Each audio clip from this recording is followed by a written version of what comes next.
না, আলহামদুলিল্লাহ। পয়েন্ট টেবিলে আমরা এখন টপে আছি, কিন্তু এখনও আমি মনে করি যে আমরা আমাদের এই গেম ৩ ডিপার্টমেন্টে হয়নি। আহ, তো আশা করি যে যতগুলো ম্যাচ যাবে আস্তে আস্তে আমাদের প্লেয়াররা হয়তো বা আরও যে লিঙ্কটা সুন্দর হবে ইনশাল্লাহ। যেহেতু খাতা কলমে অবশ্যই আমি মনে করি যে যেই 6টা টিম সেটার মধ্যে রংপুরের টিমটাই আসলে টপ।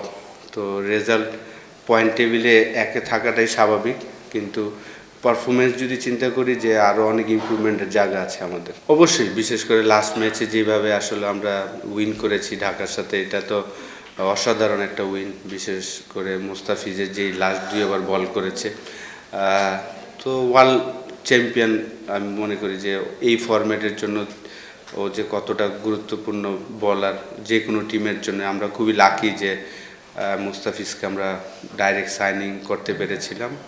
তো সোফার প্রত্যেকটা ম্যাচেই তাকে যেই কারণে আমরা নেওয়া হয়েছে সেই পারফরমেন্সটা আমরা পাচ্ছি তার কাছ থেকে। দেখেন, আমরা যখন অকশনে বসেছিলাম আমরা কিন্তু রিয়াদকে আর কি, আমরা যখন টিম করেছিলাম আমাদের একটা ফিনিশার প্রয়োজন ছিল। তো বাংলাদেশে আমরা সবাই জানি যে মাহমুদুল্লাহ রিয়াদ লাস্ট 2007-এ তার ডেবু হয়েছিল। তারপর থেকে রেগুলার সে বাংলাদেশ টিমে কতটা ইম্পর্টেন্ট এই রোলটা সে ফিনিশ করেছেন বাংলাদেশের জন্য। তো আমরা জানতাম যে আমাদের এই পজিশনটা একটা প্লেয়ার দরকার এবং মাহমুদুল্লাহর থেকে বেটার আর কেউ নাই। তো প্রথম ম্যাচ আনলাকি যে আসলে এক বলের জন্য নেমেছিলেন, সেটা হয়নি। কিন্তু এখন যে ব্যাটিং করছেন লাস্ট 3-4 বছরে আমি বলবো যে কেরিয়ারের বেস্ট টাইমটা।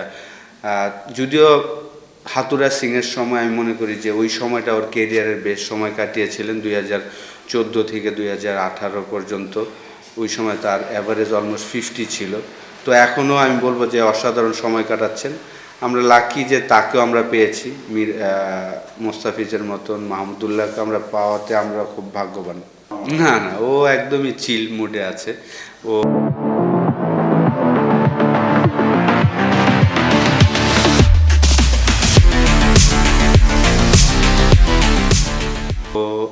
একদম এগুলা নিয়ে একদমই ওয়ারিড না। এখন এইখানে খেলছে রংপুর রাইডার্সের হয়ে, সে এটা নিয়েই ফোকাস।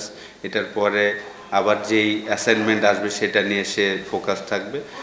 ও ডিফারেন্ট লেভেলের একজন মানুষ।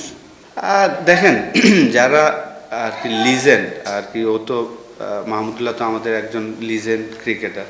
তো আপনি যদি ওভারঅল ইন্টারন্যাশনাল ক্রিকেটে যারাই দেখবেন যে যারা লিজেন্ড, তাদের জাস্ট বিশেষ করে যারা ব্যাটসম্যান, তাদের অল্প ব্যাটিং করলেই হয়, তারা ব্রেনের কাজটা বেশি করে। সে এখন প্রচুর ফিটনেসের কাজ করেন, এইটাই আসলে মেন হওয়া উচিত, সেটাই করেন। এবং যারা ভালো ব্যাটসম্যান তাদের বেশি প্র্যাকটিস করা লাগে না আমি মনে করি, কিন্তু সে কিন্তু প্রচুর ট্রেনিং করেন। মুশফিক বলেন, মাহমুদুল্লাহ বললেন, ওরা কিন্তু প্রচুর ট্রেনিং করেন এবং যেই টুর্নামেন্টটা খেলবে সেটার জন্য ভালো মতন প্রিপারেশন নেয়। তো এখন রেগুলার সে প্রিপারেশন, তার ফিটনেস নিয়ে কাজ করে, জিম ওয়ার্ক করে এভরিডে, এবং ব্রেন নিয়ে সে কাজ করে থাকে আর কি। না, আপনার ক্রিকেটে একটু ভাগ্যও লাগে। আমি মনে করি যে আনলাকি যে আসলে আয়ারল্যান্ডের সাথে একটা ম্যাচ খেলার পরে আবার 2টা ম্যাচ খেলতে পারেনি। যদি সেইখানে খেলতে পারতো তাহলে হয়তো বা রিদমে চলে আসতে পারতো। এই আপনার নোয়াখালীর হয়েও আমি বলবো যে 4টা ম্যাচ খেলেছেন, একটা ম্যাচে কিন্তু চমৎকার ব্যাটিং করেছেন। 17 বলে 27 বা 29 রান করেছিল। তো আসলে একটু বাজে সময় গেলে সবারই একটু ব্যাক করা উচিত। আমি মনে করি যে আমাদের সবারই দায়িত্ব যে আমরা তাকে ব্যাক করব, এবং একটু সমালোচনা যদি কম করি তাহলে ভালো। যদিও এখন সোশ্যাল মিডিয়ার যুগ, আপনার এটা নিয়েই আপনাকে ফাইট করে আসতে হবে, কিন্তু আমি শিওর যে সে ফিরে আসবে ইনশাল্লাহ। দেখেন, প্রত্যেকটা প্লেয়ারই এখন অনেক সচেতন। আমাদের বাংলাদেশ টিমে যারাই খেলছেন সবাই খুব সচেতন। ফিটনেস বলেন, ফুড বলেন, সব কিছু তারা খুব সুন্দর মতন করে থাকেন। তো সেই জিনিসটাই করছেন। আর ম্যাচ খেলার থেকে তো বড় প্র্যাকটিস আর হতে পারে না। তো লিটন, তৌহিদ হৃদয়, মোস্তাফিজ এবং নুরুল হাসান সোহান 4 জন আছেন আমাদের ওয়ার্ল্ড কাপ স্কোয়াডে। তো তারা তাদের ইন্ডিভিজুয়াল ট্রেনিংগুলো এভরিডেই করছেন, এবং আমরা তো ব্যাক টু ব্যাক ম্যাচ খেলছি।